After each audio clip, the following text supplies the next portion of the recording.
Every afternoon, at exactly 4, the German Shepherd left the Navy SEAL's yard and walked 3 houses down to sit beside a 72-year-old widow. Michael Carter had raised Cooper for years. He thought their bond was unshakable, but lately Cooper ignored the first call home. Then the second. And on Evelyn Hart's porch sat one small clue Michael couldn't stop thinking about: a chipped blue water bowl. Why did Cooper keep choosing Evelyn's porch? What was the old woman giving him that Michael wasn't? And why did Michael's attempt to bring Cooper closer only seem to push the dog farther away? This is a fictional story created for storytelling purposes. Before we begin, tell me, where are you watching from? Drop your country in the comments below. Late September had begun to soften the edges of Hendersonville, North Carolina. The afternoon still carried a little summer warmth, but the morning smelled of dry leaves, clipped grass, and apples ripening in orchards beyond town. The Blue Ridge Mountains sat quietly in the distance, blue-gray against a pale sky. On a residential street where most neighbors knew one another well enough to wave, but not well enough to ask difficult questions, Michael Carter had begun noticing something he could not quite explain. It was not a problem. At least, that was what Michael kept telling himself. At 40, Michael was a former Navy SEAL who still carried himself as though a room might suddenly require order. He stood a little over 6 feet 2, broad through the shoulders and lean through the waist, with short dark brown hair and a neatly trimmed beard that sharpened an already angular face. Years outdoors had left his skin lightly weathered, and a faint, pale line beside his left eyebrow became more visible whenever he frowned. Michael rarely spoke about his years in the Navy unless someone asked a practical question. He disliked turning the past into entertainment. Around Hendersonville, people considered Michael dependable. If a storm loosened a neighbor's shutter, Michael fixed it. If someone struggled to move a cabinet, Michael appeared at the heavy end before being asked. He was courteous to older neighbors, patient with children, and almost incapable of watching another person perform a task inefficiently without wanting to improve it. That last quality was less charming than Michael realized. He knew how to help. He knew how to solve. He knew how to take responsibility. What Michael had never learned particularly well was how to stand beside something he cared about without trying to manage it. Cooper knew that better than anyone. The 6-year-old German Shepherd had been part of Michael's life for years. Cooper was a large, black and tan male with a dark saddle across his back, a powerful chest, alert triangular ears, and amber-brown eyes that often gave him the mildly skeptical expression of an old professor trapped inside a dog's body. His muzzle had not yet begun to gray, and his coat was thick and glossy from good care. Cooper was intelligent, disciplined, and affectionate, but never desperate for approval. That independence had always amused Michael, until recently. For years, their routines had seemed almost effortless. Michael poured coffee in the morning, and Cooper settled beneath the kitchen table. Michael picked up his truck keys, and Cooper appeared near the garage. Evening brought a walk through the neighborhood or along one of the quieter trails beyond town. Michael never wondered whether Cooper wanted to be with him. He simply knew. Then Cooper began leaving every afternoon. The first time Michael noticed, he had been sorting tools in the garage when the German Shepherd wandered across the lawn and continued down the street. Michael watched him pass one house, then another, then a third. Cooper climbed the porch steps of Evelyn Hart's home and lay down. Evelyn was 72, a retired high school librarian who had lived alone since her husband died nearly 4 years earlier. She was slender, with silver-gray hair cut just below her ears, pale skin scattered with faint freckles, and a narrow face softened by deep lines around the eyes and mouth. She favored cotton blouses, comfortable trousers, and practical shoes. Evelyn moved more slowly than she once had, but nothing about her suggested fragility. She possessed the dry humor of a woman who had spent decades dealing with teenagers and had survived with both patience and sarcasm intact. Michael knew her mostly through ordinary neighborhood exchanges. A wave from the driveway, a package delivered to the wrong porch. Once, a ladder borrowed and returned. That was about it. That afternoon, Evelyn sat in a wooden chair with a paperback open across her lap. Cooper lay several feet away. She was not petting him. There were no treats, no baby talk, no excited greeting. Beside Cooper sat a cobalt blue enamel bowl filled with water. A small piece of enamel had chipped away from the rim, exposing a dark crescent beneath the glossy blue surface. Michael whistled. Cooper raised his head, stood, and came home. Michael thought little of it. 2 days later, Cooper went back, then again. Soon Michael noticed the timing. Sometime in the late afternoon, Cooper would rise from wherever he had been sleeping, stretch his front legs, and make his way toward Evelyn's porch. Michael invented explanations. The porch was shaded. The wooden boards stayed cool. Perhaps Cooper liked the smell of Evelyn's garden. Then there was the blue bowl. That had to be it. People were remarkably creative when trying to explain something whose simplest answer made them uncomfortable. The same weeks brought another irritation into Michael's life. Hendersonville's old community hall was being renovated after years of plumbing problems and neglected repairs. Michael had volunteered to inspect basic safety issues.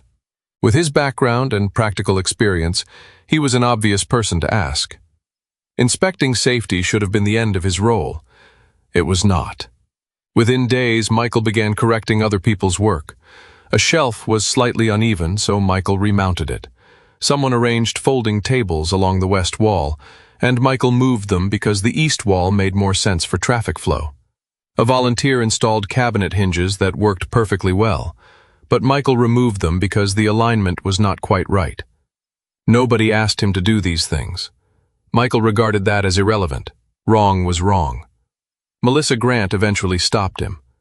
Melissa was 55, compact and sturdy, with warm brown skin, short salt and pepper curls, rectangular glasses, and the measured voice of someone who had managed non-profit projects long enough to know that yelling at difficult people usually gave them too much importance. She rarely became visibly angry. Her irritation appeared instead through longer silences. One morning she watched Michael remove a section of trim another volunteer had installed less than 20 minutes earlier. "Michael," he continued working. "Yeah?" "It was fine. The corner was off." Melissa studied the trim. "By how much?" Michael glanced at it. "Enough?" "That is not a measurement." A younger volunteer nearby laughed under his breath. Michael looked over. The young man immediately found something fascinating about a paint can. Only then did Michael notice the room. It had become quiet, not peaceful quiet, careful quiet. People worked differently when Michael stood nearby, fewer jokes, fewer suggestions. More glances in his direction before decisions were made. Michael straightened. "I'm trying to make sure this place is done right." "I know," Melissa said. She pushed her glasses higher. "That's why nobody wants to tell you when they have another idea." Michael stared at her. Melissa did not soften the statement. Michael left the conversation irritated, but the words followed him home. That afternoon, he was cleaning tools in the garage when Cooper rose from the concrete floor. The German Shepherd stretched. Then he walked toward the driveway. Michael already knew where he was going. "Cooper!" One ear turned toward Michael. The dog kept walking. Michael stepped outside. Cooper crossed 3 lawns, climbed Evelyn's porch, circled once, and lay beside the blue bowl. Evelyn sat reading.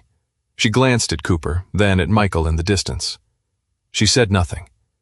Michael waited several minutes. He told himself this was absurd. Then he walked to the edge of his property. "Cooper, come." Cooper lifted his head. Their eyes met. The dog stayed where he was. A small tension tightened beneath Michael's ribs. "Cooper?" Again, Cooper watched him. No movement. Evelyn lowered her book but did not interfere. Michael became aware of Mrs. Dalton watering flowers across the street. A pickup rolled past at an annoyingly slow speed. Embarrassment arrived before anger. "Cooper, come." The third command was firmer. Cooper finally stood, descended the steps, crossed the lawns, and stopped beside Michael. Michael looked down at him. Cooper looked up as though nothing unusual had happened. There had been no rebellion, no dramatic confrontation, just two ignored calls. Still, Michael felt as though something small had shifted beneath his feet. The next morning he walked to Evelyn's house. She was sweeping a few early leaves from the porch. "I wanted to ask you something." Evelyn leaned both hands on the broom handle. "That sounds ominous. Are you feeding Cooper?" "No." Michael glanced at the blue bowl. Evelyn followed his gaze. "Water." "I can see that. But we're making excellent progress." Michael nearly smiled. Nearly. "He's coming here every afternoon." "I've noticed. I'd rather you didn't encourage it." Evelyn's expression cooled slightly. "I have never called your dog over here. The bowl encourages him." Evelyn looked at the chipped bowl, then back at Michael. "I put water outside because animals get thirsty." "He has water at home." "I assumed he did." There was no accusation in her tone. Somehow that made Michael more defensive. Evelyn lifted the broom again. "If Cooper stops coming, the bowl will still be here." Michael returned home without having accomplished anything except making himself feel foolish. The following afternoon, Cooper appeared near the driveway at roughly the same time. Michael saw his ears turn toward Evelyn's house. Before the dog could leave, Michael stepped outside and closed the front gate. The latch clicked. Cooper looked at the gate, then at Michael. Michael went inside. Several minutes later, he returned to the kitchen window. Cooper had not barked. He had not scratched the gate. He had not paced along the fence. The German shepherd simply sat in the grass beside the barrier, ears raised, looking 3 houses down toward Evelyn Hart's porch, toward the blue bowl. Michael remained behind the glass. Melissa's words returned to him. "Nobody wants to tell you when they have another idea." He thought about how readily Cooper had obeyed him for years. He thought about how comforting obedience could feel when it came from someone you loved. Then another thought arrived, quieter and considerably less welcome. Perhaps obedience was easiest to mistake for devotion when the other side rarely had a choice. Michael immediately disliked the idea. It felt unfair to everything he and Cooper had shared. But dismissing it did not make it disappear. Outside, Cooper finally turned toward the house. For a moment, Michael expected the dog to walk to the back door. Instead, Cooper looked toward Evelyn's porch again. Michael had spent years believing trust could be measured by who came when called. Standing alone in the quiet kitchen, he encountered a question far more difficult than any command he had ever given. If Cooper could choose freely where he wanted to be, would he still choose Michael? Michael did not know. And what frightened him most was how badly he needed the answer. The first cool mornings of October arrived quietly in Hendersonville, carrying the smell of damp leaves and distant apple orchards through open windows. The mountains beyond town had begun to darken with autumn color, and the neighborhood lawns stayed silver with dew until the sun climbed high enough to dry them. Michael Carter had spent 2 days pretending the closed gate meant nothing. He told himself he had simply corrected a bad habit before it became a larger one. Cooper belonged at home. Dogs needed boundaries. Consistency mattered. Those were all reasonable statements, which made them convenient places for Michael to hide. On Monday morning, he shortened Cooper's leash before they left the driveway. "Heel." Cooper moved neatly beside his left leg. At the corner, Michael stopped. "Sit." Cooper sat. Before crossing the street, "Wait." At the next block, "Heel." Then another sit, another wait, another correction when Cooper drifted half a step toward a patch of grass. None of it was harsh. Michael never jerked the leash or raised his voice. If anyone had watched them, they might have admired the precision. The problem was that 3 days earlier their walks had contained long stretches in which neither of them needed anything from the other. Now, every few minutes seemed to require proof that Cooper was still listening. Cooper obeyed almost perfectly. That should have reassured Michael. Instead, by Wednesday, he noticed what obedience had removed. Cooper no longer trotted ahead at the beginning of the walk before circling back with bright eyes. His tail stayed lower, moving occasionally instead of sweeping from side to side. When a squirrel darted beneath a hedge, Cooper glanced at it but immediately checked Michael's face as though waiting to learn whether curiosity was permitted. Most unsettling of all, Cooper had stopped offering those spontaneous looks Michael had once taken for granted. There had always been moments when the German Shepherd would simply look up at him while they walked, not because he had been called and not because food was involved. Michael had never thought much about those looks until they disappeared. It was strange how quickly affection could become invisible when a person assumed it would always be there. On Thursday evening, Michael stood in the kitchen preparing Cooper's food and caught himself saying, "Wait," before setting down the bowl. Cooper waited. Michael lowered it. "Okay." Cooper ate. There was nothing wrong with the routine. They had done it for years. Yet Michael found himself remembering Evelyn on her porch, doing almost nothing at all, while Cooper slept near the chipped blue bowl. The memory irritated him enough that he shut a cabinet harder than necessary. He disliked the comparison because it suggested a competition, and he disliked the competition because part of him desperately wanted to win it. The neighborhood potluck on Saturday had been planned weeks earlier, before Cooper's new afternoon habit had become a subject Michael could not stop thinking about. Several families set folding tables beneath the maple trees at the end of the street, where a broad common lawn separated the houses from a small walking path. There were casseroles under foil, bowls of potato salad, apple pie, lemonade, and enough folding chairs to create the cheerful disorder of people who had known one another long enough not to care where they sat. Michael nearly left Cooper home. Instead, that felt too much like admitting there was something to worry about, so the German Shepherd came with him on a loose leash. Evelyn arrived carrying a glass dish covered by a blue kitchen towel. She wore dark slacks, a cream cardigan, and low brown shoes, her silver-gray hair tucked behind one ear. Walking beside her was a woman Michael recognized only from photographs on Evelyn's mantel when he had once returned a misplaced parcel.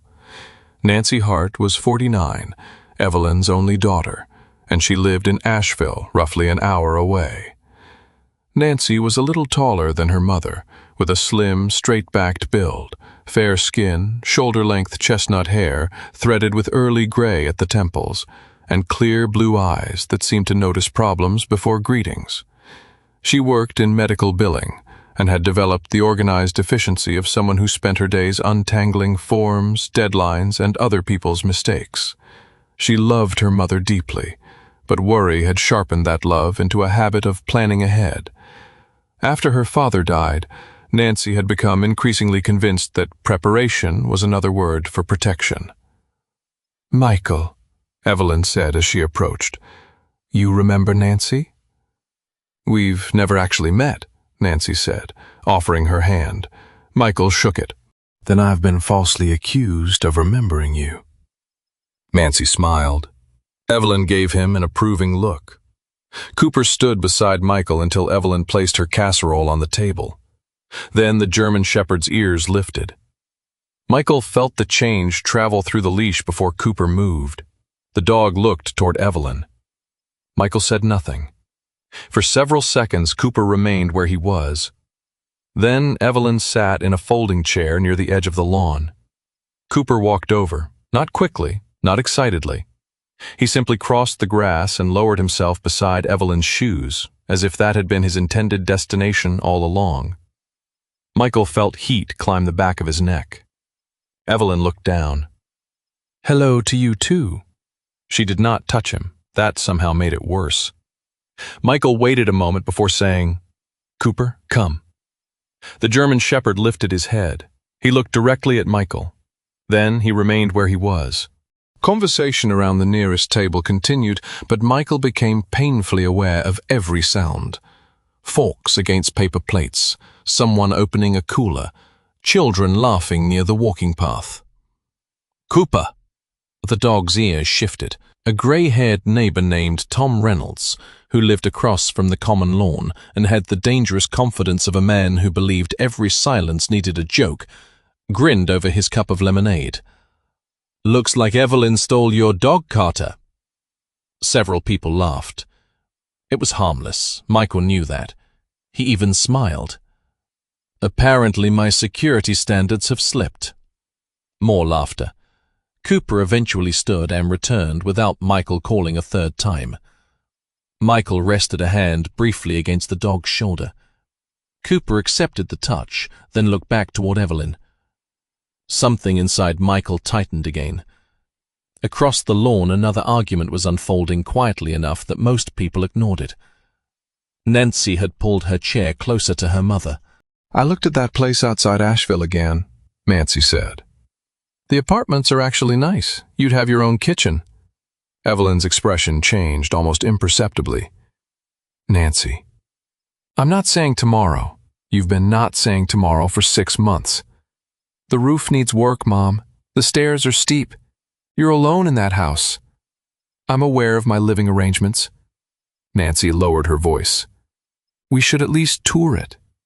Evelyn looked at her. "We?" Nancy paused. "We should see what the options are. You already saw them. I'm trying to make this easier. For whom?" Michael looked away, uncomfortable at having heard so much. Still, the exchange caught his attention because something in Nancy's tone sounded familiar. She was not cruel. She was not dismissive. Every argument she offered was reasonable. The house did have steep stairs. Evelyn did live alone. The roof probably did need work. Yet reason could become a cage when it arrived without permission. Michael glanced down at Cooper. The thought irritated him immediately. Nancy tried again. "Mom, I worry about you." "I know. I'm your daughter." "I know that too. So why do you make every conversation about this difficult?" Evelyn folded her napkin carefully. "Because you keep beginning with what we should do and never with what I want." Nancy's face softened for a moment, then tightened again. "What if what you want isn't practical?" Evelyn stood. "That is still something I should get to say before you solve it." She carried her empty plate toward the trash bag without waiting for an answer. Nancy stayed seated, looking down at her hands. Michael understood her frustration more than he wanted to. He had spent half the week telling himself Cooper's obedience was for Cooper's own good. He had also spent half the week noticing the dog seemed less happy. The rest of the potluck passed pleasantly enough on the surface. Nancy and Evelyn spoke when necessary, but no longer sat together. Cooper stayed near Michael for most of the afternoon, though whenever Evelyn crossed the lawn, his eyes followed her. Michael stopped calling him every time. That small restraint felt absurdly difficult. By the time Michael loaded an empty casserole dish someone had asked him to return and helped fold the last table, evening had settled over the neighborhood. Cooper climbed into the back seat of the truck without prompting. Michael drove with one hand resting lightly on the wheel, the other near the open window. He told himself the day had proven nothing. Cooper had returned when called. Cooper was going home with him. Everything was fine. At a red light, something warm and heavy pressed against his shoulder. Michael turned. Cooper had leaned forward from the back seat and rested his head against him, just as he had done countless times over the years. Michael's entire body softened before he could stop it. "There you are," he murmured. For a few seconds, the old certainty returned. Cooper was still Cooper. Michael was still home.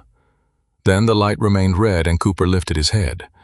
The German Shepherd turned toward the passenger side window, looking back down the road they had just left, toward the neighborhood and Evelyn Hart's house beyond it.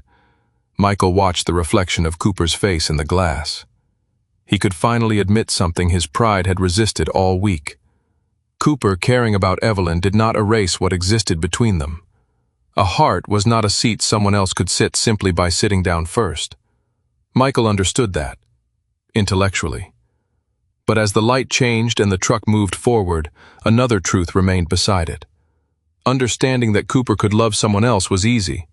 Learning not to measure what remained for Michael would be much harder. By the middle of October, Hendersonville had settled into the kind of autumn that made ordinary streets look briefly more generous. Red and gold leaves gathered along curbs, the afternoons stayed mild enough for open windows, and the air carried the sweet, earthy scent of nearby apple orchards, mixed with wood smoke from the first evening fires of the season. Michael Carter had stopped closing the gate to keep Cooper home, but that did not mean he had stopped thinking about where the German Shepherd went. If anything, allowing Cooper to leave had made Michael more curious. He wanted an explanation, preferably one simple enough to fix. For 3 afternoons, Michael watched without interfering. He told himself he was not spying. He was observing behavior. The distinction sounded more respectable. From the open garage, Michael could see most of Evelyn Hart's front porch 3 houses away. Cooper followed the same general pattern each day.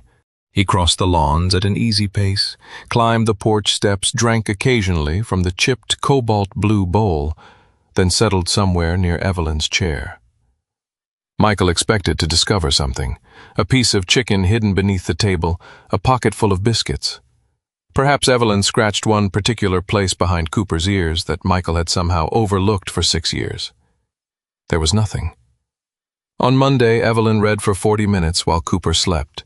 On Tuesday, she spent nearly half an hour working through a crossword puzzle. Cooper moved from the porch boards to a patch of late-afternoon sunlight, and Evelyn barely acknowledged him. On Wednesday, she brought out a mug of tea, sat down, and opened a thick mystery novel. Cooper rested several feet away with his chin between his paws. Evelyn turned pages. Cooper breathed. A squirrel ran along the fence and earned more attention from the dog than Evelyn did. Michael stared from his garage. "That's it?" he muttered. Cooper's ears flicked faintly in his direction, but the dog did not move. The discovery bothered Michael more than finding treats would have. If Evelyn had been bribing Cooper, Michael could have dismissed the entire thing as food motivation. If she had been constantly petting him, Michael could have decided Cooper simply enjoyed extra attention. But Evelyn was offering almost nothing that could be measured. That left Michael with fewer explanations. On Thursday afternoon, Cooper had been on Evelyn's porch for nearly an hour when Michael finally crossed the lawns. Evelyn looked over the top of her book as he approached. "You have the expression of a man coming to inspect plumbing." "I'm not inspecting anything." "That is disappointing. My kitchen faucet has been making an irritating sound." Michael stopped at the bottom step. Cooper opened one eye. Michael looked at the dog, then at Evelyn. "What exactly are you doing?" Evelyn closed the book around one finger to hold her place. "At the moment?" "With Cooper." She glanced down at the German Shepherd, reading near him apparently. "No, I mean, why does he keep coming here?" "You could ask him." Michael gave her a flat look. Evelyn's mouth twitched. "I'm serious." "So am I." "You don't feed him?" "No." "You don't play with him?" "No." "You barely pet him." "I'm beginning to feel judged as a hostess." Michael exhaled through his nose. "Evelyn." She studied him more carefully then. The humor left her face, though not unkindly. "You really want to know?"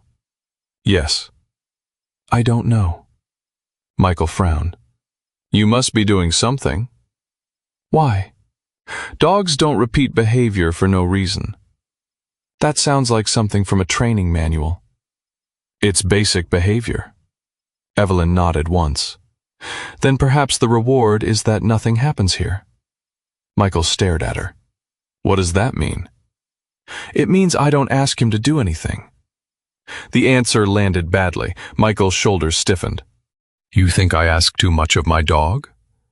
"I didn't say that." "That's clearly what you meant." "No, that's what you heard." Michael looked down at Cooper. The German Shepherd had lifted his head now, eyes moving between the two humans. Michael lowered his voice. "Cooper has structure because structure keeps dogs safe. He knows what's expected. He's well behaved. He can go almost anywhere with me because I've put the time into him." "I believe you." "Then what exactly is your point?" Evelyn rested the book on her lap. "My point is that everything good can become too much if we stop noticing when we're doing it." Michael almost laughed, though there was no humor in him. "You've known Cooper for what, a few weeks?" "Yes." "I've lived with him for years." "I know." "You don't know what he needs." That is also true. The agreement interrupted Michael's anger. Evelyn continued quietly. I'm not telling you how to raise your dog, Michael. I'm telling you what happens on this porch. He comes here, he lies down, I read. Sometimes he drinks water, that's all.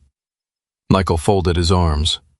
Evelyn looked at him for several seconds, then she asked, When Cooper is beside you, how often do you ask him to do something? Michael opened his mouth. Nothing came out immediately. Evelyn did not press. Michael thought about the past week. Come, heel, wait, sit, stay, leave it, inside, down. Even praise often followed performance.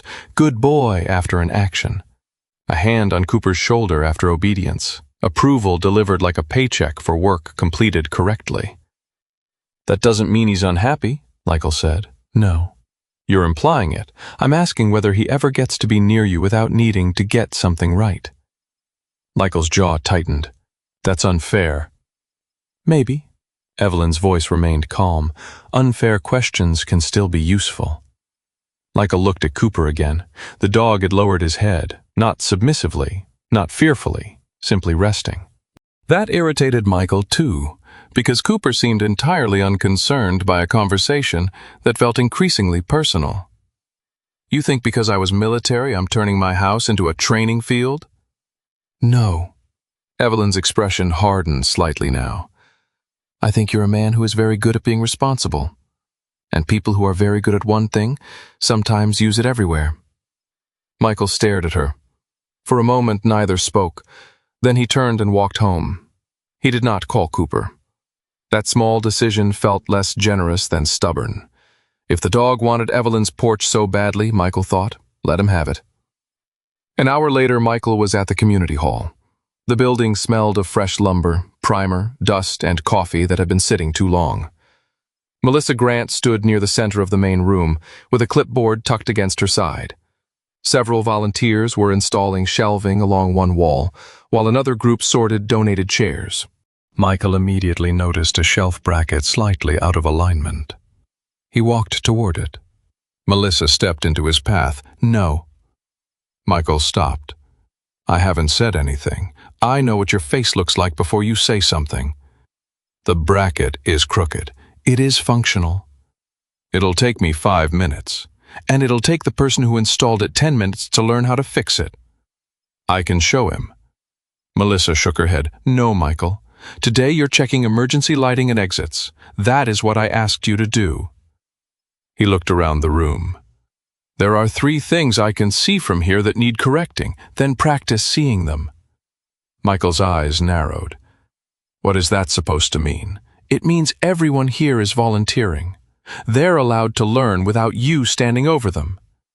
I'm trying to help, I know. Melissa's answer came so quickly it sounded tired. That's what makes this difficult. Michael felt something sharp and defensive rise inside him. He had given hours to this building. He had fixed wiring, checked doors, repaired loose railings, hauled materials, and solved problems other people had missed. Being told his help was the problem felt almost insulting. Fine. He picked up his jacket. Melissa watched him. Where are you going? You apparently have everything handled. That is not what I said. It's what you meant. Michael left before she could answer. The similarity to his conversation with Evelyn did not occur to him until he was already halfway home. That realization made him even angrier. He parked in his driveway and entered the house. 10 minutes later, he reached automatically for his phone. His pocket was empty. Michael froze. The phone was sitting on a folding table at the community hall. He considered leaving it there until morning. Then he remembered he had work calls scheduled early. With a muttered complaint directed at no one, Michael drove back. The parking lot was still full. He entered through the side hallway instead of the main door. Before reaching the room, he heard laughter. Michael stopped. Someone inside was telling a story about assembling a shelf backward. Another person laughed so hard he had to repeat himself. Melissa said something Michael could not make out, followed by another round of laughter. Then came the sound of drills, chairs scraping, footsteps, ordinary conversation. Work was being done. Michael stood just outside the doorway. Nobody sounded confused. Nobody was asking where he was. Nobody sounded relieved either. That somehow mattered. They were simply continuing. He looked through the narrow window in the door. The crooked bracket was gone. The volunteer who had installed it was attaching it again while another person held the shelf level. They had noticed. They had corrected it. Without Michael. For a man who spent much of his adult life believing usefulness was one of the cleanest measures of worth, there was something surprisingly painful about discovering that a room could function perfectly well in his absence. Michael quietly retrieved his phone from the table near the doorway. Melissa saw him. Their eyes met. She did not call him back. She simply gave him a small nod. Michael returned it and left.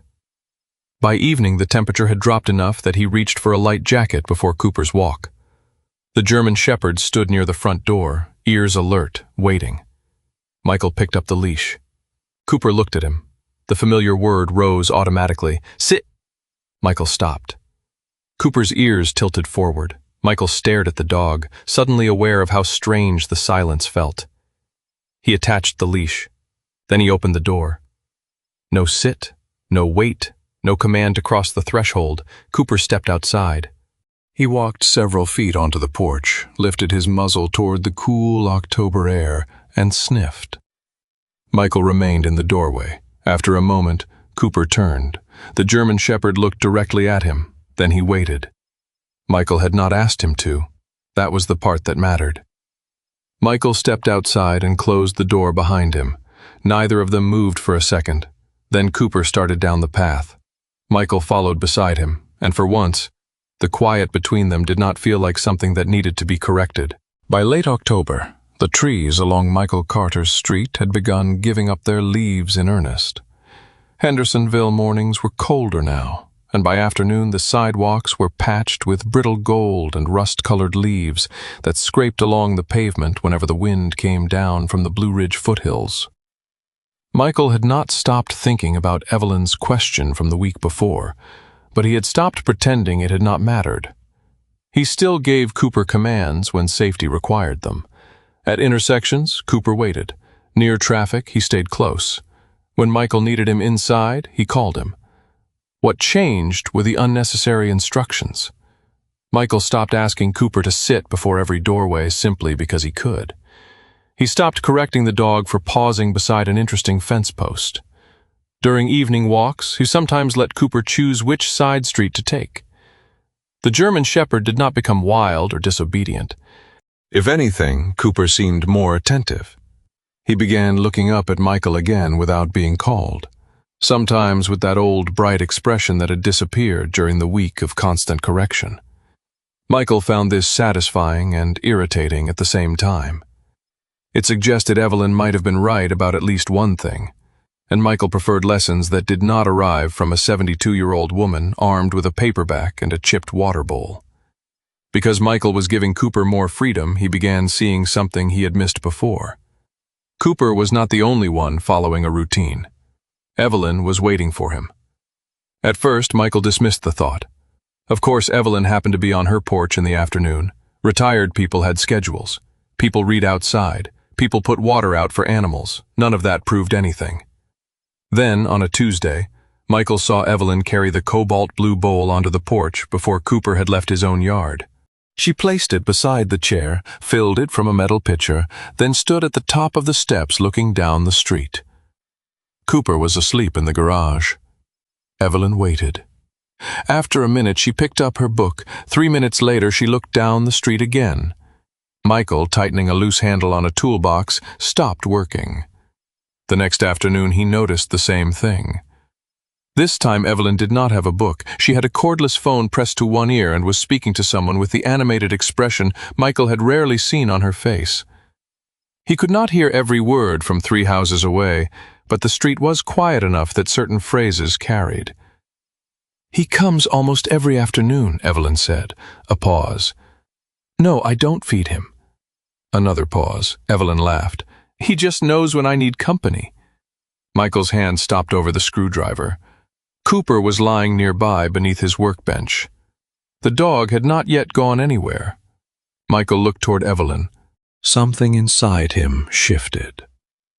The following day, Michael learned who had been on the other end of the phone. Ruth Bell arrived shortly after lunch carrying a paper bag from a bakery downtown. Ruth was 74, short and broad through the middle, with round cheeks, bright gray eyes, and white hair cut into a neat bob that curved beneath her ears. She had taught elementary school for more than 30 years, and possessed the cheerful bluntness of a woman who had spent decades persuading 7-year-olds that glue did not belong in electrical outlets. Michael had met her twice at neighborhood events. Ruth seemed incapable of speaking softly unless someone was sleeping. Michael was replacing a hinge in the garage when he heard Ruth's voice carry from Evelyn's porch. "So where is this famous gentleman?" Michael glanced over. Evelyn waved one hand toward his house. "He'll come." Ruth looked down the street. "The dog or Michael?" "The dog. Michael arrives only when he suspects wrongdoing." Ruth laughed loudly enough for Michael to hear. He shook his head and returned to the hinge. 20 minutes passed. Cooper remained near Michael. Then the German shepherd rose, stretched, and wandered toward Evelyn's house. Ruth's delighted voice followed. "There he is." Michael looked up. Evelyn was surprised, not the dry, restrained smile she usually wore when making a joke. This one was softer and younger somehow, a brief expression that changed her whole face. Ruth bent forward. Evelyn stopped her with one hand. "Don't crowd him. He likes to settle first." Michael noticed the pride in her voice. Cooper circled once and lay beside the blue bowl. Ruth looked impressed. "You weren't exaggerating. I told you. He really does come just to sit with you." Evelyn's smile held. "He doesn't like me being alone." Michael lowered the screwdriver. That sentence bothered him. Not because it was entirely false, because Evelyn had no way to know it was true. He watched her glance toward Cooper as Ruth began talking about someone from their book club. Evelyn's fingers rested against the arm of the chair. Every few minutes she looked down at the German shepherd. There was affection there, certainly, but Michael now recognized something else because he had seen it in himself. Relief. Cooper's presence meant something about Evelyn, or at least Evelyn wanted it to. 2 evenings later, Nancy's car appeared in Evelyn's driveway. Michael was walking Cooper back from a short loop around the neighborhood when he heard voices through Evelyn's partly open front window. He did not intend to listen, but some conversations announced themselves whether invited or not. "I heard it from Mrs. Bell," Nancy said. Evelyn answered something Michael could not make out. Nancy's voice rose. "You told people I'm trying to put you in a nursing home?" Michael slowed. Cooper did too. "That is not what I said," Evelyn replied. "That is exactly what Ruth said you told her. I said you wanted me to move. I suggested we look at a senior community, which requires leaving my house.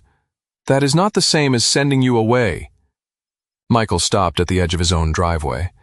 He felt uncomfortable remaining there, yet walking inside while pretending not to hear felt equally dishonest. Nancy continued, quieter now, but more hurt. "Do you know what it feels like to have people look at me like I'm trying to get rid of my own mother?" Evelyn did not answer immediately. Nancy said, "I worry about the stairs. I worry about the roof. I worry because Dad isn't here anymore, and if something goes wrong, I'm an hour away." "You think I don't know your father is gone?" "That isn't fair." "No, what isn't fair is being treated like my life is already a problem everyone else has to solve." Michael looked down at Cooper. The German shepherd stood quietly beside him. Nancy's voice cracked slightly when she answered, "I'm not trying to solve your life." "Then stop planning it." Silence followed. A minute later, the front door opened. Nancy came out carrying her purse. Her face was flushed and her blue eyes were bright with anger she was refusing to let become tears. She noticed Michael near the driveway and immediately understood that he had heard at least part of the argument. Neither of them acknowledged it. Nancy walked to her car. Evelyn appeared in the doorway behind her. For 1 second, Michael thought Nancy might turn back. She did not. The car pulled away. Evelyn remained on the porch until it disappeared around the corner. Then she saw Michael. And Cooper. Her expression became guarded. Apparently, the neighborhood entertainment is excellent tonight. Michael could have let it go. Instead, he said, "You told Ruth Cooper comes because he doesn't want you alone." Evelyn's eyes narrowed. "You've developed very impressive hearing. You don't know that's why he comes. Does it matter?" "Yes." "Why?" "Because you gave me a lecture about letting him choose, but you're doing the same thing I was." Evelyn straightened. "I don't give your dog commands." "No. You give his choices meanings that make you feel better." The sentence landed harder than Michael intended. Evelyn stared at him. "That's a cruel thing to say." Michael knew it. He also believed it. "You put the bowl out before he comes. You watch for him. You tell people he needs you. So now I'm forbidden to enjoy a dog visiting me?" "That's not what I said." "It is what you're suggesting." "No. I'm saying maybe this isn't only about Cooper." Evelyn's face changed. Anger remained, but something vulnerable moved beneath it. "You have no idea what my life is about." "Probably not." "Then don't explain it to me." Michael glanced toward the road where Nancy had disappeared. "I think you told yourself Cooper needs you because it feels better than saying you need him." For several seconds, Evelyn said nothing. Michael immediately wished he could take the sentence back, not because it was wrong, but because truth delivered without mercy could become just another form of control. Evelyn looked down at Cooper. When she spoke again, her voice was quieter. "My husband needed me for 46 years. Michael waited. "My daughter used to call me when her sink leaked, when her baby had a fever, when she couldn't decide which curtains to buy. At the library, 300 children seemed to believe I personally knew where every missing book in North Carolina had gone." A dry little smile appeared and vanished. "Then one day you retire. One day your husband is gone. Your daughter learns how to fix her own sink. People still love you. They simply stop needing you in all the obvious ways." Michael felt his defensiveness weaken. Evelyn looked at him. "So yes. Maybe I like thinking that ridiculous dog notices when I'm sitting here alone." Cooper's ears moved at the word dog. Michael almost smiled. Evelyn did not. Then she said, "But don't stand there looking superior, Michael Carter. You're terrified of exactly the same thing." Michael's jaw tightened. Evelyn continued, "You were afraid Cooper coming here meant he needed you less." "That's different." "Why?" Michael had no answer ready. Evelyn stepped down one porch step. "You're 40. I'm 72. You're afraid a dog might discover he can be happy somewhere you didn't provide. I'm afraid the world is learning to continue without me." She held his gaze. "You're afraid he doesn't need you. I'm afraid nobody does. Tell me how different we are." The street went quiet around them. Michael could not. Evelyn turned and went inside. The blue bowl remained on the porch. Cooper looked after her but did not follow. The next afternoon, Michael worked in the garage with the door open. Across the street, Evelyn sat on her porch with a book in her lap, though Michael noticed she had not turned a page in several minutes. Cooper emerged from the house. Michael saw Evelyn notice. The German shepherd walked to the edge of the yard. He looked toward Michael, then toward Evelyn. Michael felt the old instinct rise in him. Come. He did not say it. Across the lawns, Evelyn's hand tightened slightly around her book. Michael wondered if she would call. She did not. Cooper stood there for another moment. Then, instead of walking to Michael or crossing to Evelyn's porch, the German shepherd wandered onto the wide strip of grass between the houses. He turned twice. Then he lay down beneath a maple tree, exactly halfway between them. Michael rested one hand on his workbench. Evelyn lowered her eyes to her book. Neither spoke. Neither called. And for the first time, Cooper belonged only to the quiet space he had chosen for himself. Sunday morning arrived clear and cool over Hendersonville. The kind of late October morning when every fallen leaf seemed brighter after the night air had dried it. The sidewalks were mottled with red maple leaves and yellow poplar leaves, and somewhere beyond the neighborhood, Orchard workers had already begun moving crates before the day warmed. Michael Carter stood at the end of his driveway with Cooper beside him and made a decision that felt embarrassingly difficult for a man who had once trusted himself with far larger ones. He would let the dog choose the walk. Not entirely, of course. Michael was still Michael. Cooper would remain leashed near roads, and traffic rules were not becoming philosophical suggestions. But beyond safety, Michael would not decide the route, the pace, or every pause. He clipped the leash onto Cooper's collar. The German shepherd looked up at him. Michael said nothing. Cooper waited. Michael almost laughed. "All right." Apparently we're both confused. Cooper stepped toward the sidewalk. Michael followed. At the first corner, Cooper turned right, toward a street Michael rarely used because it made their usual loop unnecessarily long. Michael felt the old impulse to steer left. He did not. The next test arrived less than 5 minutes later. Cooper found a tree. It was not an impressive tree. A narrow maple stood between the sidewalk and the curb, surrounded by a patch of brown grass and enough fallen leaves to suggest nobody had raked there recently. To Michael, it was one tree among hundreds. To Cooper, it appeared to contain the complete history of Western civilization. The German shepherd lowered his nose and investigated the trunk. Then the roots, then one side of the grass, then the other. Michael checked his watch. Cooper kept sniffing. Michael shifted his weight, still sniffing. "You've got to be kidding me," Michael murmured. One ear moved toward him. The dog continued. Michael considered giving the familiar command to move on.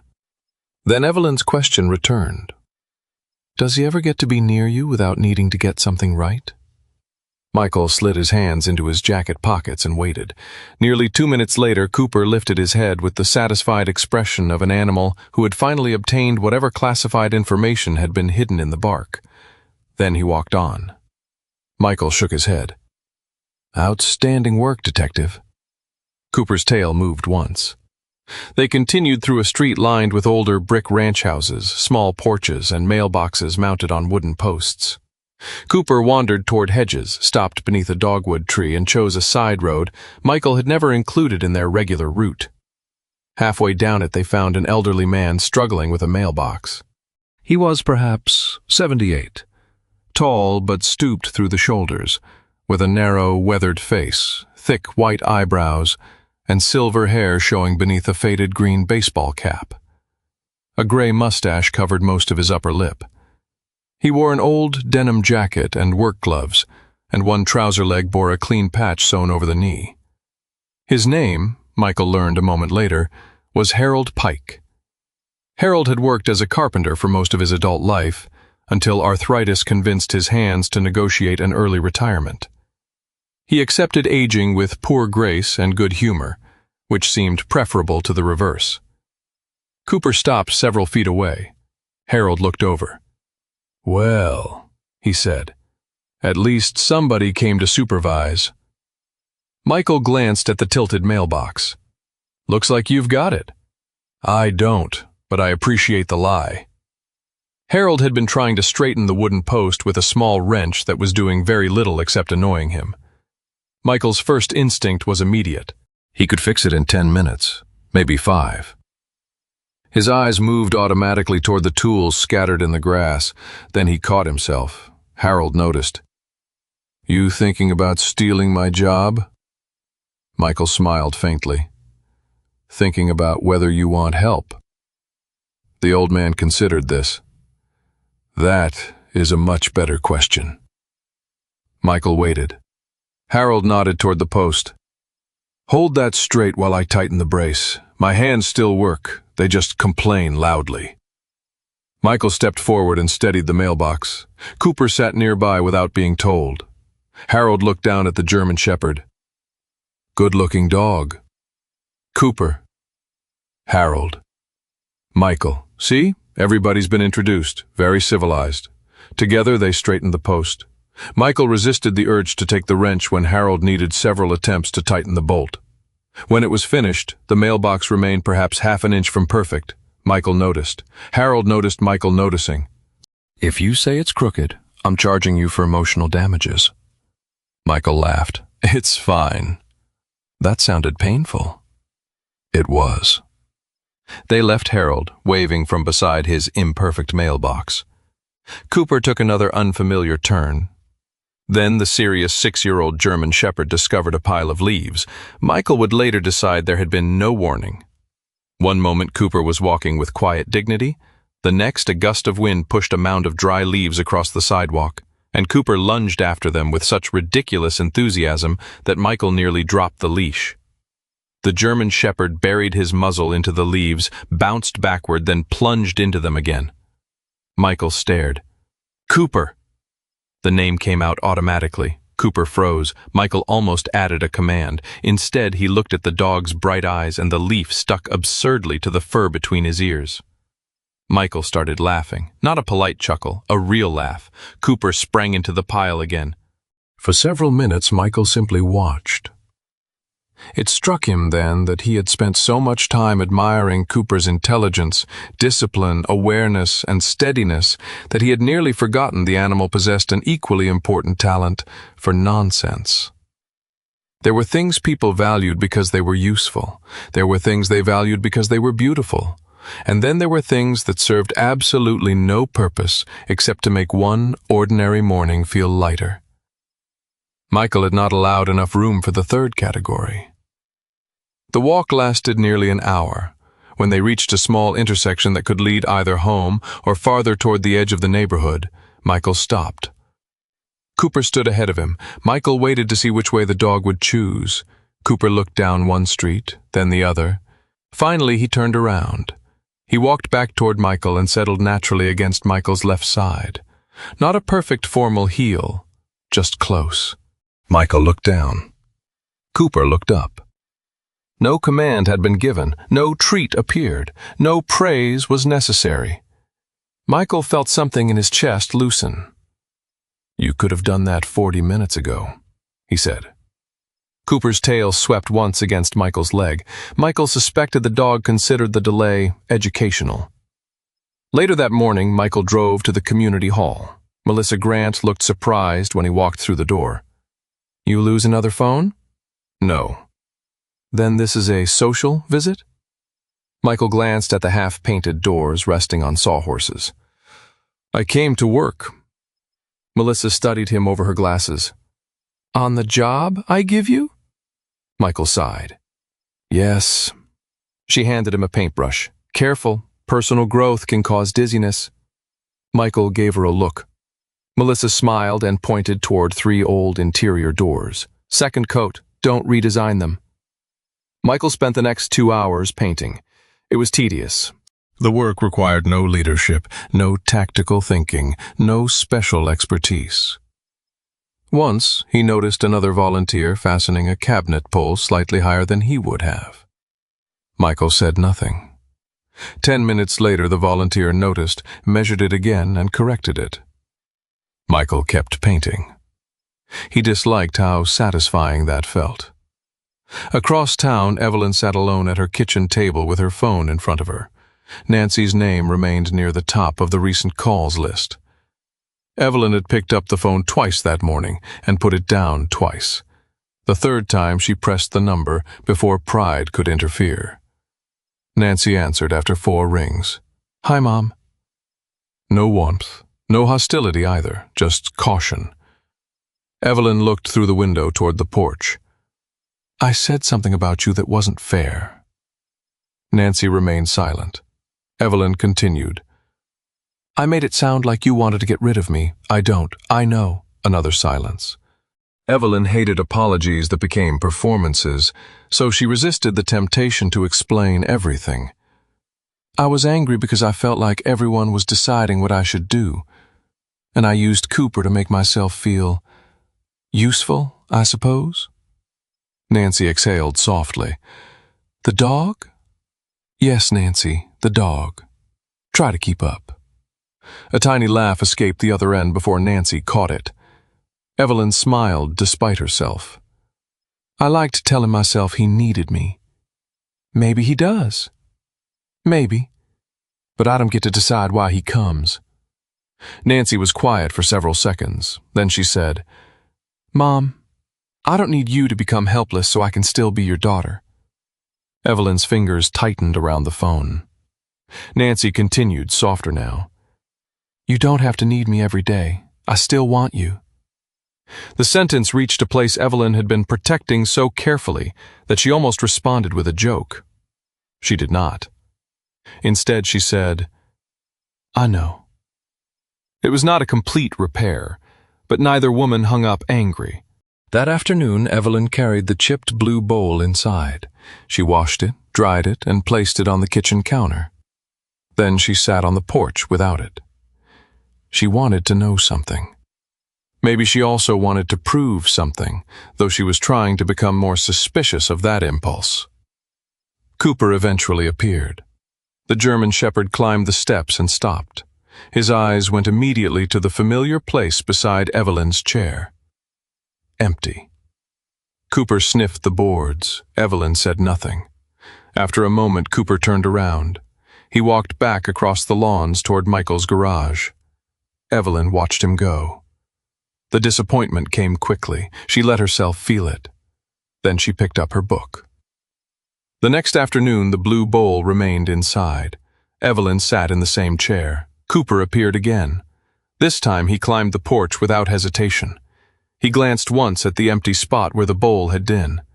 Then he circled beside Evelyn's chair and lay down. Evelyn looked at him. Cooper closed his eyes. She did not touch him.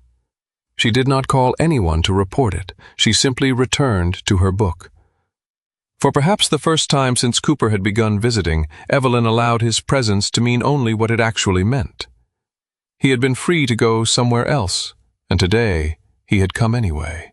Early November brought colder rain to Hendersonville, the soft kind that darkened tree trunks, flattened leaves against the sidewalks, and made the Blue Ridge foothills disappear behind low gray clouds. The neighborhood had grown quieter after Halloween. Pumpkins still sat on a few porches, already losing their shape, and the smell of wet earth had replaced the sweetness of the apple harvest. By then, something between Michael Carter and Evelyn Hart had shifted, without either of them officially naming it. Neither had apologized for everything. Neither had forgotten the things said in anger. But after Cooper returned to Evelyn's porch, even without the blue bowl, both of them had run out of reasons to pretend the dog's choices belonged to either one. The conversation that became their agreement happened on a Tuesday afternoon. Michael was carrying a box of old screws from the garage when he saw Cooper lying under Evelyn's porch chair. The blue bowl had returned, filled with water, but Evelyn had placed it farther from herself near the porch railing. Michael walked over. Evelyn glanced at him above her reading glasses. "If this is another inspection, I've already failed." "I'm not inspecting anything." "That's twice now. I'm concerned about your identity." Michael ignored that. "We should probably make some rules." Evelyn slowly lowered her book. "For the dog?" "For us." That interested her. Michael rested one hand on the porch railing. "He lives with me." "I'm aware." "You don't feed him." "I haven't. No treats either." Evelyn lifted an eyebrow. "You make me sound like an international smuggler." "And don't call him over." "I don't." Michael paused. "And I won't call him home just because I don't like where he decided to lie." Evelyn studied him. That last rule had cost him more to say. "All right," she said. "If you need him to leave, send him home." "I assume I'm permitted to speak to him?" Michael almost smiled. "Within reason." "And if he steals something?" "He doesn't steal." At that exact moment, Cooper raised his head with one of Michael's black socks hanging from his mouth. Evelyn looked at the sock, then at Michael. Michael closed his eyes. "That's unfortunate timing." Evelyn laughed. The agreement was never written down. It did not need to be. Cooper still slept at Michael's house, ate there, went on walks with him, rode in the truck, and sprawled across the kitchen floor in exactly the spot most inconvenient to anyone trying to cook. But some afternoons the German shepherd wandered to Evelyn's house and slept beneath her chair. Other afternoons he stayed in the garage beside Michael. Sometimes he began toward Evelyn's porch, stopped halfway, changed his mind, and returned. Michael stopped interpreting every turn as a verdict. That was harder than it sounded. For years, he had understood affection through patterns. Who showed up? Who stayed close? Who responded when needed? Now Cooper was teaching him something annoyingly less measurable. A relationship could remain secure without constant proof. The strange part was that once Michael stopped summoning Cooper back simply to reassure himself, the dog began seeking him out more often. If Michael worked in the garage, Cooper sometimes left Evelyn after 20 minutes and returned to lie beneath the workbench. If Michael sat outside with coffee in the morning, Cooper began resting his chin on Michael's knee again without being invited. One evening, Michael was reading emails at the kitchen table when Cooper walked over, pushed his broad head underneath Michael's forearm, and nearly sent the coffee mug sliding across the table. Michael caught it. Very subtle. Cooper leaned harder. Michael scratched behind one ear. No command followed. Neither did any lesson. They stayed like that for a while. The arrangement also produced evidence that Cooper had developed a personal theory of property ownership. The black sock was only the beginning. 2 days after delivering Michael's sock to Evelyn, Cooper returned to the garage carrying a yellow dish towel in his mouth. Michael recognized it immediately. He had seen it hanging from Evelyn's oven handle the day before. Absolutely not. Cooper stopped. Michael pointed toward Evelyn's house. "Take it back." Cooper sat. Michael stared at him. Then he laughed despite himself. "I suppose that's what I get for reducing commands." He carried the towel back himself. Evelyn opened the door, saw it in his hand, and sighed. "He's started redistribution." "He brought you one of my socks." "Yes, I considered it a poor trade." After that, small objects occasionally migrated between the houses. A gardening glove appeared near Michael's truck. One of Cooper's rubber toys ended up beneath Evelyn's porch chair. Michael found one of his work rags in her flower bed. Nobody could prove Cooper was responsible for all of it. Nobody believed he was innocent either. The mail carrier, who had watched Cooper's daily travels for weeks, began calling him the Mayor. "Morning, Mayor," he would say whenever Cooper stood near the sidewalk. Michael pretended the nickname was ridiculous. Evelyn encouraged it immediately. The larger changes in their lives were quieter. Nancy began visiting her mother again. Not every visit went smoothly. The first Saturday, Nancy arrived carrying a folder. Evelyn looked at it suspiciously. "If that contains brochures, put them back in your car." "It doesn't." "What is it?" 3 estimates for a stair rail." Evelyn stared at her. Nancy corrected herself. 3 estimates you can look at if you want." Evelyn's expression softened just slightly. That was better. They chose a simple wooden handrail for the upstairs staircase. Not because Nancy demanded it, and not because Evelyn admitted defeat, but because Evelyn privately knew she had been using the wall for balance more often than she wanted to admit. The lawn became another negotiation. Evelyn had always hired a teenager from a neighboring street during summer, but after he left for college, she had begun cutting the grass herself. Michael had once seen her wrestling with the mower and nearly taken it from her hands. Now he stayed out of it. Nancy helped her find someone local to handle the heavier yard work. Evelyn agreed on one condition. "He mows. He does not rearrange my flower beds." Nancy smiled. "I'll warn him that trespassers are prosecuted." Good. The old aluminum ladder in Evelyn's garage caused a longer argument. Evelyn used it to reach storage boxes on high shelves. Nancy wanted it removed completely. Evelyn refused. Eventually, they settled on something neither particularly liked, which was probably why it worked. The ladder stayed. Evelyn agreed not to climb it alone. Nancy agreed not to throw it away behind her back. They were learning that compromise rarely felt like victory. Usually it felt like 2 people leaving the room mildly dissatisfied but still speaking to each other. Michael noticed that lesson had traveled into his own life as well. At the community hall, renovations had moved into smaller finishing work. Michael still saw mistakes. A young volunteer measured a row of coat hooks unevenly one morning. Michael noticed immediately. His hands almost moved before his mind caught up. He waited. The volunteer stepped back, stared at the hooks, frowned, and reached for the tape measure. Melissa Grant was standing nearby. She saw the whole thing. Michael looked at her. Melissa said nothing. Neither did he. The volunteer corrected the spacing himself. Later, Melissa handed Michael a cup of coffee. "You're becoming very disappointing." Michael took it. "How?" "You saw something wrong and survived." "I'm trying new things." "Careful. You might become pleasant." "Don't spread rumors." Melissa smiled and walked away. Michael watched the younger volunteers work. There were still times he wanted to take over. He was faster at many of the tasks, more experienced, often more precise. But speed was not always the point. Sometimes letting another person struggle for 5 extra minutes was how they became the person who no longer needed help the next time. That truth would once have sounded inefficient to him. Now it sounded like respect. By the second week of November, the new rhythm had become ordinary enough that nobody commented when Cooper crossed the lawns.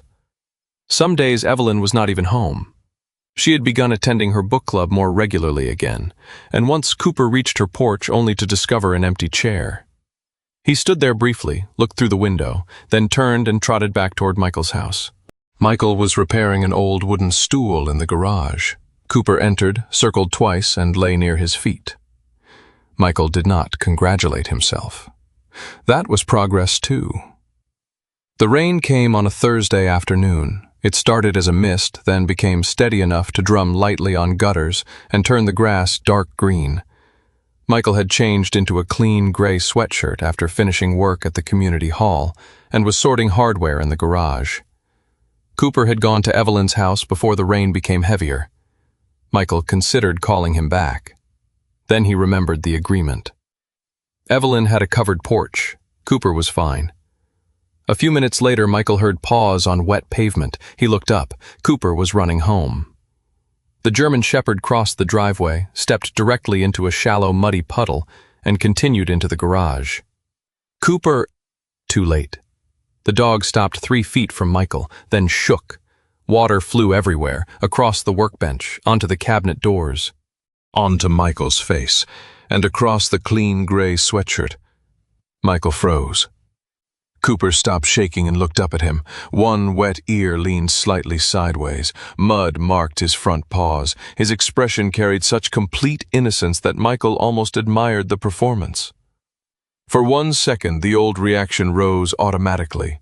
A command, a correction, an irritated demand for order. Then Michael looked at himself. At the wet sweatshirt, at Cooper, at the tiny, muddy footprints across the garage floor. Something gave way. Michael started laughing. Cooper's tail moved. "You are unbelievable." The tail moved faster. Michael wiped water from his face. "No, don't come any closer." Cooper stepped closer. Michael laughed harder. There was no down. No stay, no lecture delivered to a dog who would never understand the principle behind clean clothing. Just a 40-year-old man standing in a damp garage with a soaking German Shepherd and a sweatshirt that would need washing again. The moment solved nothing. The roof of the community hall still needed finishing. Evelyn and Nancy would disagree again. Michael would almost certainly become controlling about something before the week ended. Cooper would probably steal another sock. But Michael understood something that afternoon he had not known a month earlier. Not every good moment needed to be improved. Some only needed to be allowed to happen. By the 3rd week of November, Hendersonville had lost most of its autumn color. The maples stood nearly bare, thin rain came and went across the foothills, and evenings arrived early enough that porch lights were glowing before dinner. Michael Carter had grown unexpectedly comfortable with the new rhythm of his life. He spent several days each week helping finish the community hall, handled occasional private safety consulting work from home, and had stopped measuring every afternoon by whether Cooper stayed in the garage or wandered 3 houses down to Evelyn Hart's porch. That was precisely when an email arrived offering Michael something he had once believed he wanted more than almost anything: a structured life in which nobody had to wonder whether he mattered. The company was based outside Richmond, Virginia. It managed security operations for corporate facilities across several states and wanted Michael as a full-time regional security manager. The salary was substantially higher than what he earned through freelance consulting. The benefits were excellent. More seductive than either was the description of the job itself: a team reporting directly to him, clear chains of responsibility, scheduled assessments, written procedures, measurable outcomes, and problems that could be identified, assigned, solved, and documented. Michael read the offer twice at his kitchen table. Cooper slept beneath the window. Michael looked down at him. "This is the kind of thing I'm supposed to want." Cooper continued sleeping. The dog had become noticeably less interested in Michael's career decisions since discovering that wet leaves existed. Michael smiled, then returned to the email. For most of his adult life, Michael had lived inside systems where responsibility had shape. Someone was in charge, someone followed. There was a plan, and when the plan changed, somebody decided how. Civilian life had never been quite that clean. People ignored advice. Volunteers installed crooked shelves. Elderly neighbors rejected perfectly sensible plans. German shepherds developed social calendars without requesting authorization. The Virginia position felt like a doorway back into a language Michael spoke fluently. He told himself that was why he opened a real estate website that evening. He searched houses within commuting distance, then rental townhomes, then neighborhoods with fenced yards. He even checked the distance to several walking trails, because Cooper would need somewhere to exercise. That was practical, Michael told himself, not a decision. For 4 days he told no one. At the community hall, Melissa Grant was coordinating the final inspections before the building's scheduled opening. The place had changed dramatically. Fresh paint covered the walls. The old doors Michael had once complained about now hung straight, and the main room had been arranged with chairs, folding tables, and shelves built largely by volunteers Michael had finally learned not to supervise every minute. Melissa handed him a checklist. "Emergency lights, west corridor." Michael took it. "You trust me with that?" "I'm feeling reckless." Michael smiled. Halfway down the corridor, Melissa called after him. "Oh, and if Virginia steals you before opening day, I'm sending them the bill for your replacement." Michael stopped. He turned slowly. Melissa was already looking at him with the expression of someone who realized too late that information had not been hers to share. Across the main room, Evelyn stood beside a stack of donated books. She had volunteered to help organize the reading corner. Her hands stopped. Michael felt the room become strangely narrow. Evelyn looked at him. "Virginia?" Melissa quietly studied her clipboard. Michael walked back toward them. "It's just a job offer." Evelyn's face remained still. "A job offer where?" "Outside Richmond." "And you're going?" "I haven't decided." Evelyn glanced toward Melissa. Melissa wisely found urgent business on the opposite side of the room. "How long have you known?" "A few days." "That wasn't what I asked." Michael exhaled. 4 days.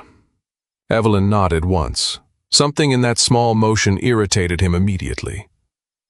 "What?" "Nothing."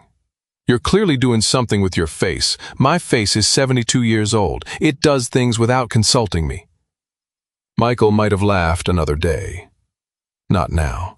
"You want to say something, say it." Evelyn lowered the book in her hands. "You've been looking at houses, haven't you?"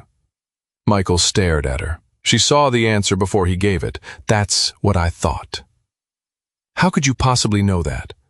"Because you don't research halfway.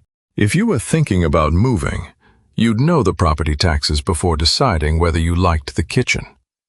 Despite himself, Michael knew she was right.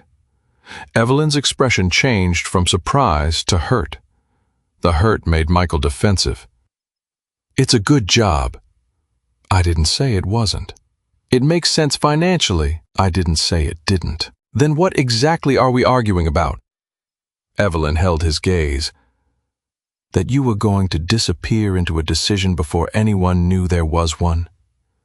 Michael's jaw tightened. I don't need permission to take a job. No. Then don't act like I owe you a vote. I'm not asking for a vote. You're acting like I've betrayed you. Evelyn was silent. That silence told him she felt exactly that. Michael became angrier because part of him understood it. Finally, Evelyn said, Maybe this is what you do. What does that mean? You find places where nobody can function without you. Michael's face hardened. That's unfair. Is it? Several voice sharpened.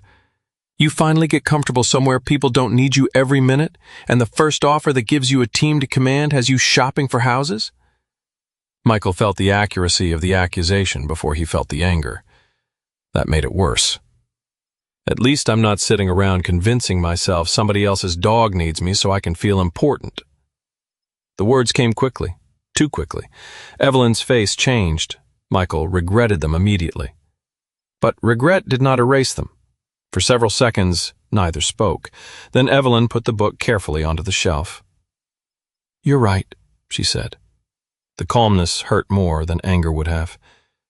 I did that. She picked up her handbag. But learning something ugly about yourself doesn't give you permission to use it as a weapon against someone else. She walked away. Michael stayed where he was. That evening, Cooper went to Evelyn's porch. Michael did not call him back. He almost wished Cooper would stay there longer. The house felt too quiet. The next morning, Nancy arrived at Evelyn's home. Michael saw her car but remained inside. Later, Evelyn told him what happened, though not until much later.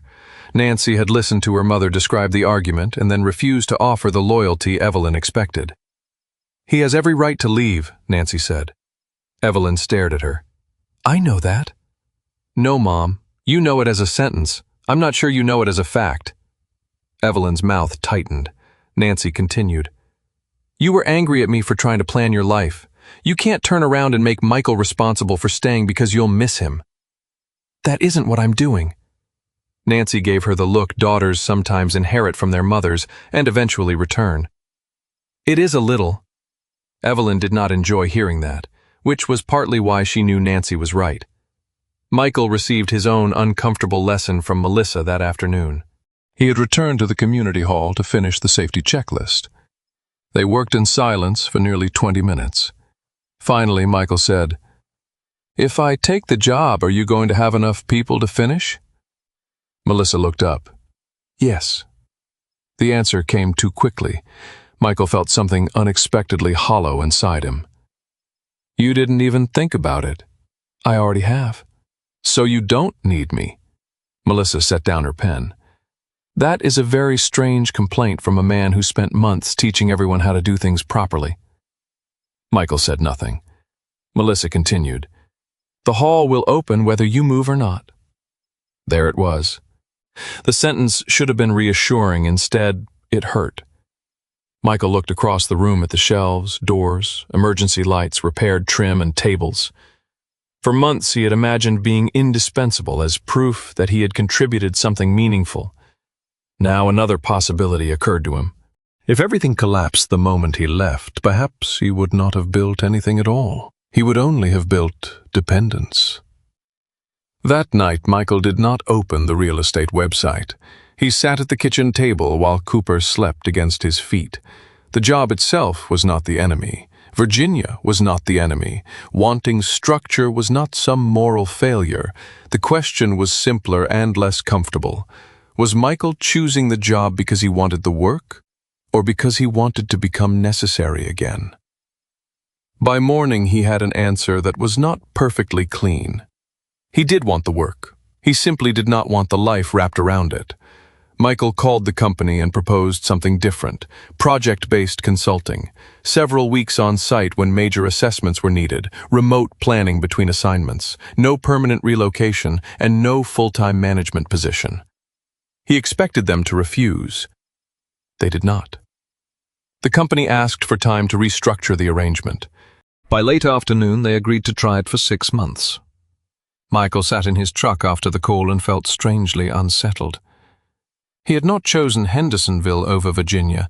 He had chosen against allowing a job to decide everything else for him. That distinction mattered. Before going home, Michael stopped at a hardware store. That evening, he walked 3 houses down, carrying the cobalt blue enamel bowl. Evelyn was on the porch. She looked at the bowl, then at him. What happened to it? The chipped edge was getting sharp. Michael had carefully smoothed the exposed section so it could not catch against Cooper's tongue. The missing piece remained visible. Evelyn ran one finger near the repaired edge. You could have covered the chip. I could have. Made it look new. Michael looked at the bowl. Not everything that's still good needs to look like it was never broken. Evelyn studied him. Neither apologized. Perhaps both knew that forcing an apology at that moment would make it another performance. Michael placed the bowl beside the porch rail. Evelyn went inside and returned with a metal pitcher. She filled it with water. Then she looked at the empty space beside her chair. Without saying anything, Evelyn reached for a second porch chair and dragged it a few inches closer. Not too close. Just enough. Michael looked at it. Then at Evelyn. She opened her book. Michael sat down. Several minutes later, Cooper came walking across the lawn, glanced at both of them, drank from the blue bowl, and stretched out on the porch boards. Nobody asked him to stay. Nobody asked anyone else either. By early spring, Hendersonville had changed again. The bare branches that had framed the neighborhood through winter were beginning to show small green leaves. Daffodils pushed through damp soil along porch steps, and the Blue Ridge Mountains carried that soft blue haze that made them seem farther away than they really were. Several months had passed since Michael Carter had decided not to move to Virginia, and in that time the life he had once worried might become too ordinary had quietly become something else. Not smaller, not less meaningful, only less dependent on being controlled. The Hendersonville Community Hall officially reopened on a cool Saturday morning. Cars filled the parking lot before the doors opened. Folding tables held coffee, homemade cookies, information about local classes, and sign-up sheets for volunteer programs. Children wandered through the reading corner, while older residents inspected the renovated rooms as though checking whether the building remembered them. Michael arrived early out of habit. He checked the emergency exit, then checked himself before checking it again. Melissa Grant noticed. You already inspected that yesterday. I know. And? Michael looked at the door. It appears to have survived the night. Melissa smiled. Remarkable. Michael shook his head and moved away.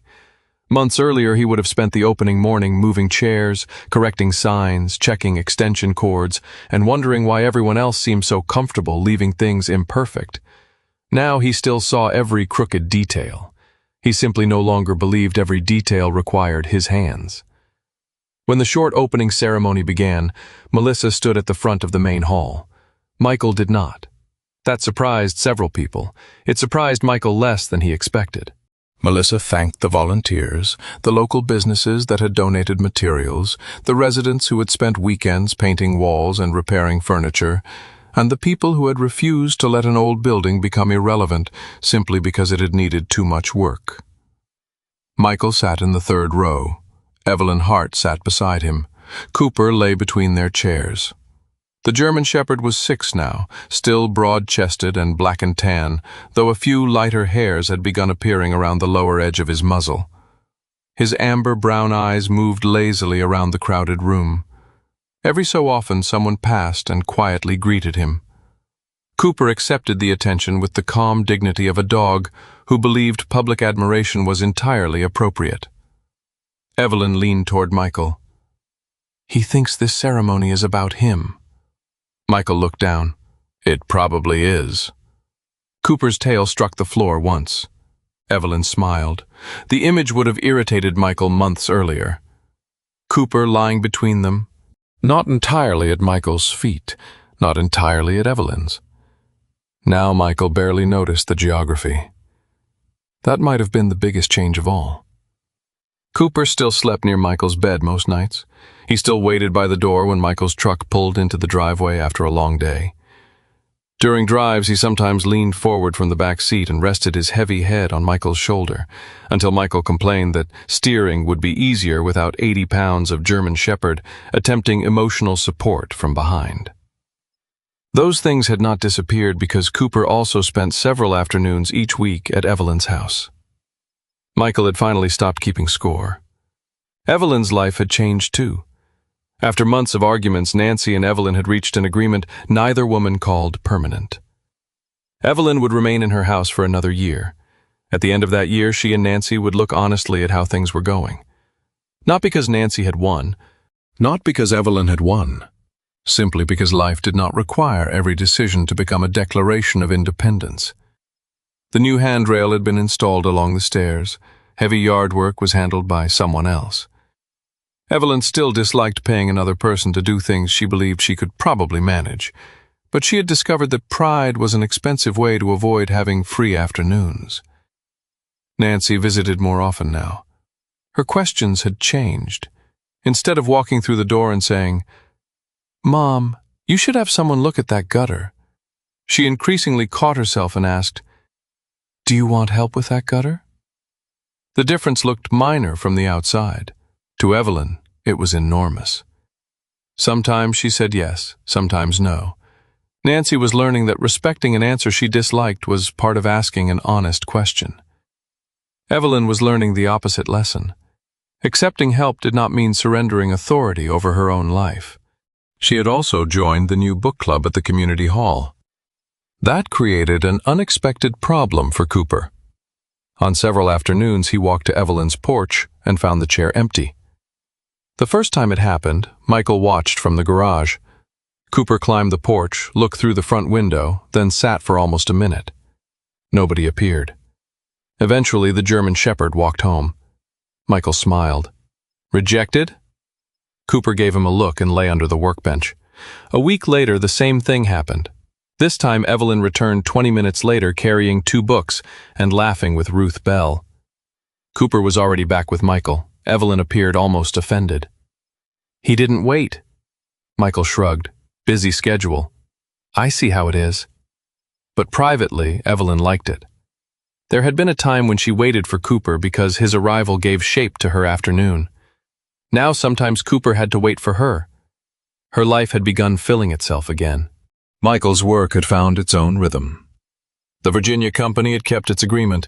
Instead of relocating, Michael traveled for short consulting assignments, usually several days at a time. He reviewed security procedures, trained staff, wrote assessments, then returned to Hendersonville. The work still mattered to him. He was good at it. For the first time, being good at something did not require giving it every available part of himself. The first trip had been uncomfortable. Michael had checked his phone too often, wondering how things were going back home.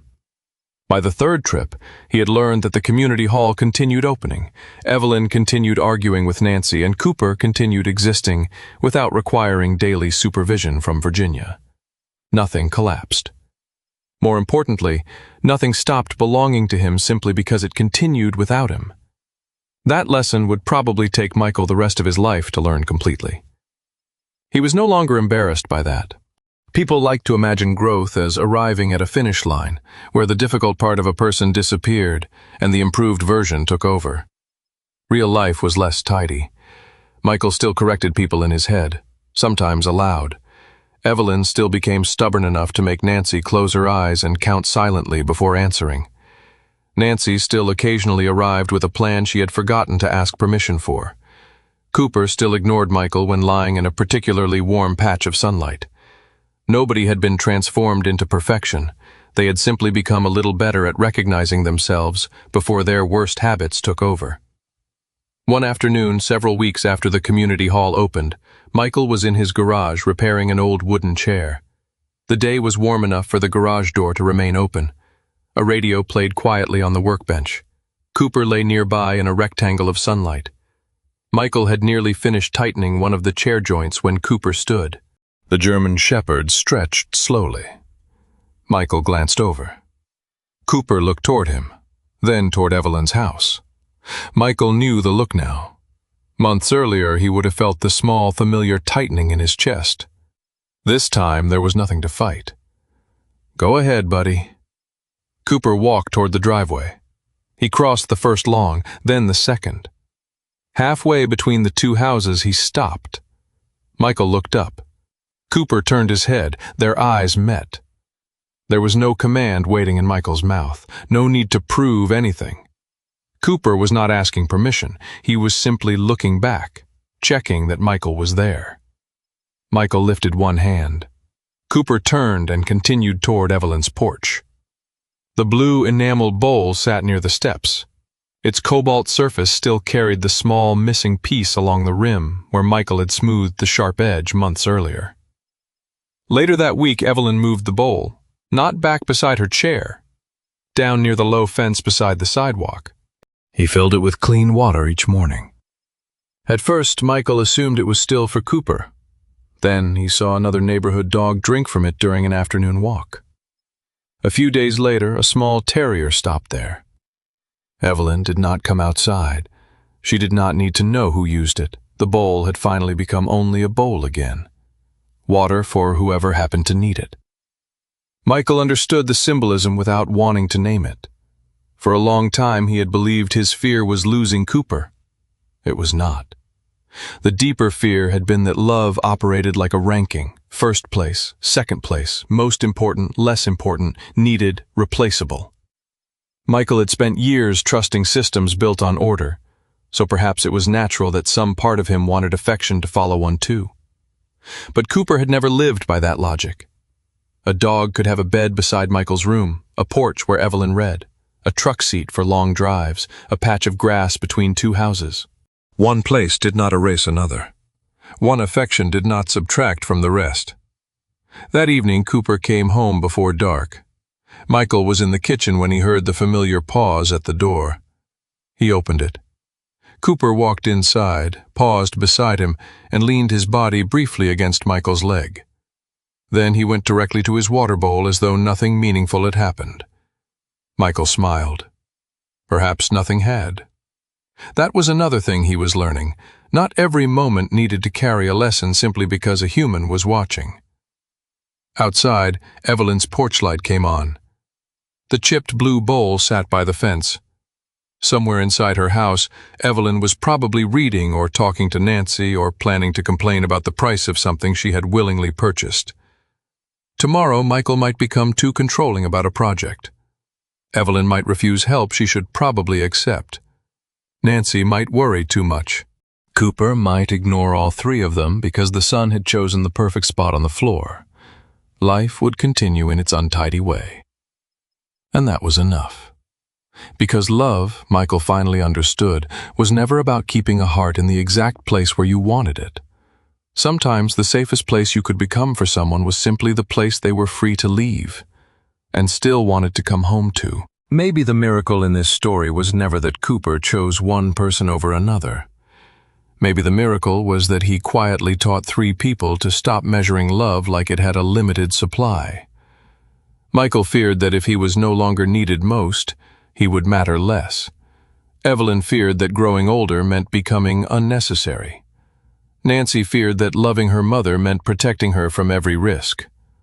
All three were trying to hold on, just in different ways. But love does not grow stronger because we tighten our grip. Sometimes it grows when we give someone room to choose, room to change, even room to walk away and still know where home is.